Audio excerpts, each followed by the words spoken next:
In this last video, we're going to extend Hubble's work, or extend our look at Hubble's work on understanding the structure of the universe in terms of the galaxies that inhabit it, and start thinking about how they're moving and what that reveals to us about the universe on the whole. So we mentioned that Hubble used the Cepheids to determine the distance. You can also use type 1a supernovas. Both can be used as standard candles. Recall that type 1a supernova is from a white dwarf star. They hit the Chandrasekhar mass of 1.4 solar masses, and at that critical amount, they blow up. So they need to have a white dwarf with a binary companion to siphon off some material. Then they explode when they hit the Chandrasekhar mass. So those two types of objects can be used to determine the distance to galaxies because we can see them from really far away and immediately know their luminosity. So measuring the distance to galaxies is not easy, but it's something we can do. It's something we have the capability to do, to determine the distance to galaxies. So we can have some sense of how big the universe is just by measuring these distances. Now, what Hubble did was to compare the distance measurements to how fast they were moving, because we can also determine how fast they're moving through the Doppler effect. So standard candles give us the distance, and then the Doppler effect gives us how fast they're moving, and Hubble looked at it and compared the two together. And so in the plots here we see Hubble's data, and then he had a collaborator, Humason. So this is 1929, 1931, and he plotted out and found this relationship that as you went further away from us, the galaxies were moving faster away from us. They were redshifted. So there's a redshift in the galaxies. That means they're moving away from us. And the further away you get, the faster they're moving away. And it's sort of linear. So he wrote down an equation, a linear equation, that said the recessional velocity, recessional because it's moving away, is proportional to the distance. And the constant, proportionality constant, is now known as the Hubble constant. So he noticed this relationship. So before we move on, let's think what would you expect to happen? Well, if everything is sort of randomly oriented around us in the universe, you wouldn't really expect any pattern, because a galaxy that's, 100 million light years away might be coming towards us, and another galaxy 200 million light years away might be moving away from us. If everything was randomly moving in space around us, then we wouldn't expect the pattern to emerge. So the fact that a pattern emerged is telling us something important. There has to be some reason why the farther you get away from us, the faster things are moving away from us. So then the problem was, how do we interpret this information?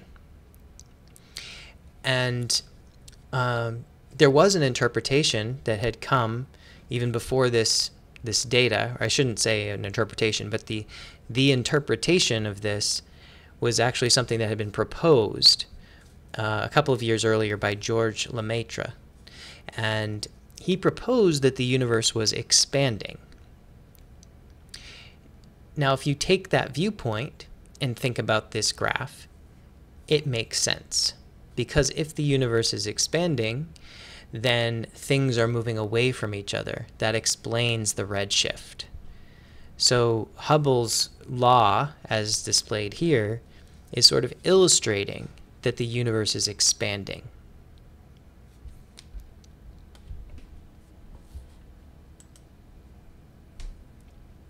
Okay, so just to recap on the distances, because we've now got several methods for determining distances to galaxies. Hubble's law now gives us a really far distance measuring tool. Because if this is, let me go back for a second, if this relationship holds true, now we can just determine the recessional velocity and then calculate the distance, because this is a constant. So if we know this, we can predict the distance. And all we need to know to measure the recessional velocity is the Doppler shift, which means we need to be able to see it. So Hubble's law is really powerful. We don't need to identify a Cepheid. We don't need to wait for a supernova, type 1a supernova. All we need to do is be able to see the galaxy, and we can get a quick estimate of how far it's moving away. Sorry, not how far it's moving away, how far away it is. And that really only limits us to about 13,000 million light years. So we can go from 300 to 13,000 million light years, sort of depending on the size of the galaxy. The bigger galaxies we can obviously see out to the farther distance. Smaller galaxies, maybe we can only get to 300 million light years this way. But it really dramatically increases how easy it is to estimate the distance. And then it also gives a way to compare things and double check, right? Because if it happens to have a type 1a supernova and a Cepheid, and we can use Hubble's law, then we can cross-check distances on things. So we have all of these nice tools for determining the distance to galaxies. And Hubble's law is sort of the most powerful of these, because it's not conditional on a type 1a supernova happening when we can see it. All right, so let's come back to the Hubble's law interpretation and try to understand why it is that when the universe is expanding, things farther away would be moving away faster. So in the pictures on the bottom, we have sort of a one-dimensional view and a three-dimensional view. So let's look at the one-dimensional view, and then by analogy, hopefully the three-dimensional picture will become clear. Right? So if we're imagining ourselves living in a three-dimensional world, then if we understand what's happening in one dimension, we can just sort of translate that to 3 dimensions. So here we have ants, and we have an ant at location 2, 4, 7, 12. So those are random positions on the ruler. If the universe is expanding, what that means is the space between the galaxies itself is expanding. So the galaxies aren't growing in size, but the space itself is growing, right? There's a stretching of the space that's happening. So it's like you're taking the ruler and stretching it, and you're stretching it evenly. So now we can think about how fast things are moving relative to one another. So going from this picture to this picture, right? The space in between each tick mark has grown by the same amount. Now, this one here at 7 was 5 centimeters away. This one was only 2 centimeters away. This one was 10 centimeters away. So as you compare this one to this one, think about this one being where you are, and these others being galaxies you're looking at. So how fast are things moving away? Well, if this was 1 minute of time, and these things all stretched by the same amount, the tick marks all stretched by the same amount, then this one, which was 10 centimeters away, moved 10 centimeters in a minute. You know, if the distance here doubles, right? It went an extra 10 centimeters in a minute. This one, which was 5 centimeters away, the distance grew by 5 centimeters in a minute. And this one here at 4, its distance grew by 2 centimeters in a minute. So just taking this ruler and stretching it evenly, so all the tick marks grow by the same amount, the things that are farther away are moving faster away from you, right? This one's moving away 10 centimeters in a minute, 5 centimeters in a minute, 2 centimeters, and then 0. Now, if you take space and stretch it in 3 dimensions, then the same thing is going to be happening in all 3 dimensions. So what this picture illustrates is a loaf of bread with raisins in it, and the raisins you can think of as the galaxies. So here we are at the Earth in the Milky Way galaxy, and these are galaxies around us. The galaxies that are farther away, as the bread expands, are going to be moving away faster than the galaxies that are closer to us. So the way to interpret Hubble's law is that the space itself between galaxies is expanding, and because of that fact, the galaxies that are farther away are moving away from us faster than the galaxies that are nearby. And that's true no matter which vantage point you take. So if this is your vantage point, the galaxies near to this are moving away more slowly than the galaxies farther away. If this is your vantage point, then these galaxies are moving away slower than these galaxies. Any vantage point you pick, this is true.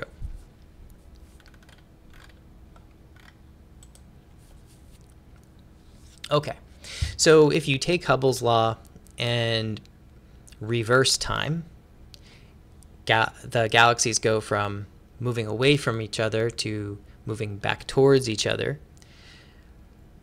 What you can imagine is that all the galaxies a long time ago were much, much closer together. And then you take one more step and say, that looks like an explosion. That maybe what happened was everything was all together in one place, and then an explosion happened that caused space to expand. And that expansion of space is what we now see in Hubble's law. The explosion we refer to as the Big Bang.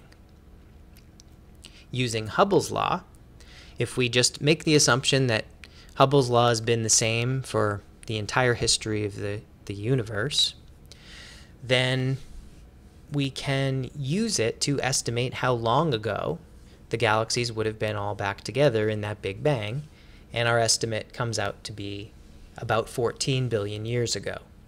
So we can say that the universe is about 14 billion years old. Now that does assume that there was a Big Bang, and that Big Bang led to the space expanding, and that space is expanded at the same rate for all time. But if those things are true, the age of the universe is about 14 billion years ago. Now you could obviously have a lot of questions around this, like what happened before that?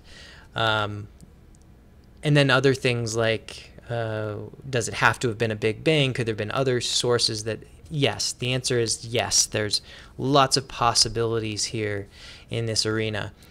But if you make the assumptions that I mentioned, that there was a Big Bang explosion that caused space to expand, and that Hubble's law has been consistent throughout the history of the universe, then we can estimate the age to be about 14 billion years in the past.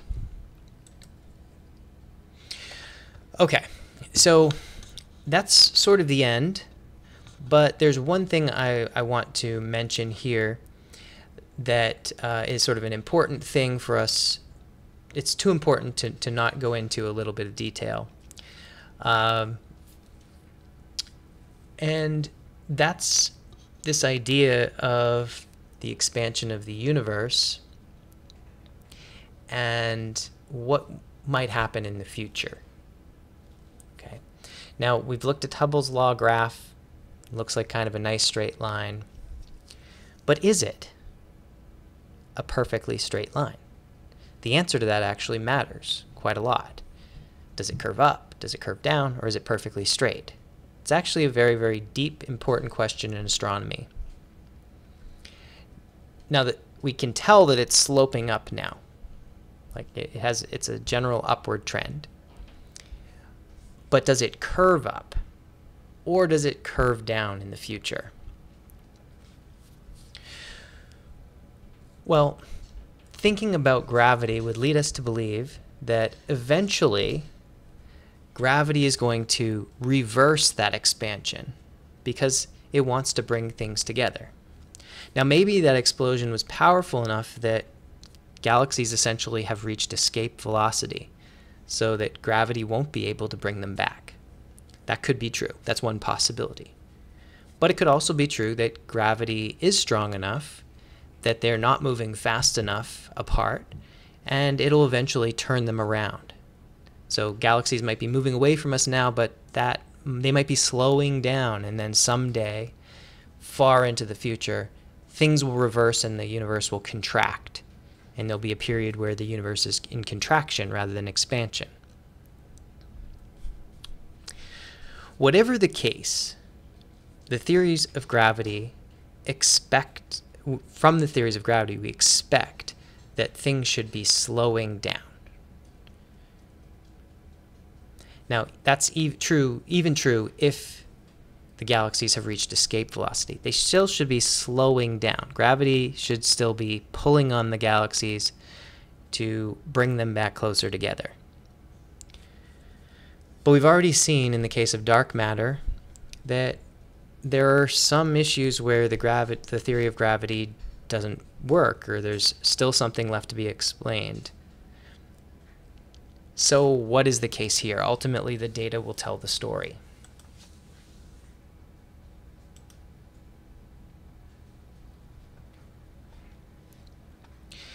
Well, the data doesn't show the universe to be slowing down. In fact, it's going the other direction. The galaxies seem to be speeding up. Now, the effect is sort of subtle, and it's in a sort of tantalizing way. It's not really clear, except that the data is good enough to distinguish between acceleration and deceleration. Now, it could be that we find out that there's some little tweak in the mathematics and observational data that puts us on the other path. But our best understanding now, it seems pretty clear that the expansion of the universe is speeding up. Galaxies aren't being slowed down by gravity at all. In fact, something seems to be pushing them apart, something pushing space to expand. Now, just to be a little more clear on this picture, the red dots are the galaxies. The redshift here, the amount of redshift, is a proxy for the distance, how far it is away. So these are the things that are far from us. Oh, actually, this one's plotted the other way. Sorry. So near to us, far from us, and then redshift is measuring speed. Sorry about that. Measuring speed. So these are things that are slow moving and near to us, and these things are fast moving and far from us. The orange line here is the best fit. The black line is what would be true if the amount of stuff in the universe was just right, so that gravity was slowing them down, but the universe would sort of coast forever. It would never actually turn around and contract. And then the blue line is what would happen if there was enough gravity to turn around the expansion and cause the universe to contract. And so if you only looked to about here, you wouldn't be able to distinguish the three different paths, right? So if your data was just this data, you'd say, well, the orange, the black, the blue, they're so close together and the data are scattered enough that we can't really distinguish. Maybe the universe is accelerating. Maybe it's that critical amount where it's going to slow down, but it will keep going forever. Or maybe it's what would make the most sense to us, which is that gravity will eventually turn things around and cause the universe to contract. But in the last 10, 20 years, our data on the far away galaxies has gotten better, and they've all been in the upper part of these trajectories. And that tells us the universe is accelerating its expansion. Something must be pushing the galaxies apart. So when we didn't have a understanding of what was around the galaxies that was causing the stars to speed up, we called that dark matter that was pulling on the stars. Now we don't know what's pushing the galaxies apart, and so what we call that is dark energy. And there has to be a lot of it out there to make the universe expand and overcome gravity, which would be trying to slow things down. Dark energy would have to make up about 68% of the entire universe energy content. So that leaves us with a lot that we don't understand. We spent almost the entire semester talking about ordinary matter. And there's a lot to talk about with ordinary matter. But that only actually makes up about 5% of the universe. And the rest, the other 95%, is dark matter and dark energy. And I imagine in your lifetimes, we will understand what this stuff is a lot better. And I'm hopeful that we'll have some way to say what dark matter is, to detect it, and maybe figure out where it fits in to the models of physics. And the same thing for dark energy, what is actually part of space that's pushing on the galaxies and causing the universe to expand. But those are questions for another day. And so that ends our story here. Thanks for following along up until now, and I hope that you have a much better appreciation for what is in space when you look up at the stars at night, thinking about what you can see and what you can't see. Hopefully that this course has really deepened your appreciation for what's out there, and knowing what you know about light and matter and the different types of stars and the structure of the galaxy will give you a little bit more power to go out and make an observation and take a star chart and really think about what you're seeing, and maybe gain a little perspective that you wouldn't otherwise have.